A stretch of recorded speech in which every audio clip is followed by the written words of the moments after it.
और आपको बता दें कि करोड़ों लोगों की आस्था के केंद्र भगवान श्री कृष्ण को लेकर दिए गए एक विवादित बयान ने देश भर में जबरदस्त बवाल खड़ा कर दिया है। जी हां, मौलाना जर्जिस अंसारी ने कुछ ऐसा ही कहा है जिस पर विवाद हो गया है।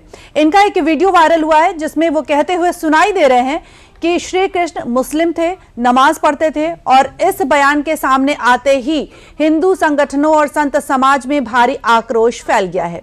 लखनऊ के हजरतगंज थाने में मौलाना के खिलाफ एफआईआर दर्ज की जा चुकी है और पुलिस मामले की जांच में अब जुट गई है।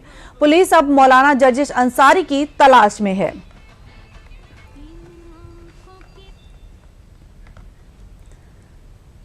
और अधिक जानकारी ले लेते हैं, हमारे साथ जुड़े हैं रामेन सिंह जी। रामेन, एक बार फिर से आपका स्वागत है। रामेन बताएं कि मौलाना जर्जिस अंसारी के कथित बयान को लेकर डॉक्टर आयुषी देशमुख ने पुलिस में शिकायत दर्ज कराई है और इस पूरे मामले में कानूनी स्थिति जो है वो क्या कुछ बनती हुई नजर आ रही है। पुलिस किस तरह की कार्रवाई कर सकती है इस मामले पर? देखिए, पहली बात तो ये है कि जो मुस्लिम धर्म के अनुयायी हैं उनको ये मान लेना चाहिए कि भारत के नंबर 1 के नागरिक नहीं है।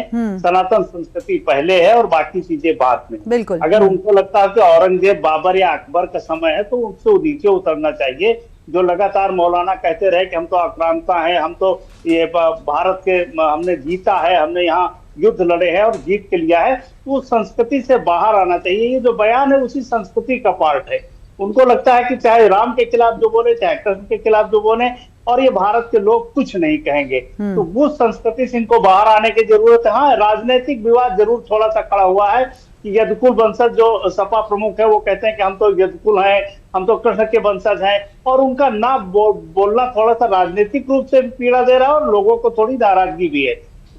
जर्जिस के खिलाफ जो मुकदमा लिखा गया उस पर कार्रवाई होगी। पुलिस उनकी खोजबीन कर रही है। कुछ दिन बाद आपको दिखेंगे कि किस तरीके से उनके खिलाफ कार्रवाई हुई। और ये तय है कि कोई किसी धर्म के खिलाफ, यही नहीं इस्लाम, बिल्कुल, ना सिर्फ हिंदू के खिलाफ आरोप नहीं लगा सकते हैं। ये है उत्तर प्रदेश में लगभग। जी, तो हम यहाँ पर ये भी जानना चाहेंगे कि जिस तरह से हम देख रहे हैं कि आजकल का जो माहौल है इसमें धार्मिक आस्था से जुड़े विवादित बयान है, लगातार विवाद देखने को भी मिल रहे हैं, तो ऐसे में अभिव्यक्ति की स्वतंत्रता, जहां पर हम कह सकते हैं कि हमारे देश में अभिव्यक्ति की स्वतंत्रता है, साथ ही जो धार्मिक भावनाएं हैं, इन दोनों के बीच जो संतुलन है वो किस तरह से बनाया जाए? देखिए, अभिव्यक्ति की स्वतंत्रता जो आपको 21 के तहत, धारा 21 के तहत तक मिलती है, उसमें ये नहीं है कि आप दूसरे के अभिव्यक्ति को तोड़ेंगे, दूसरे की आजादी को छिन्न-भिन्न करेंगे, दूसरे धार्मिक भावनाओं को आप करेंगे।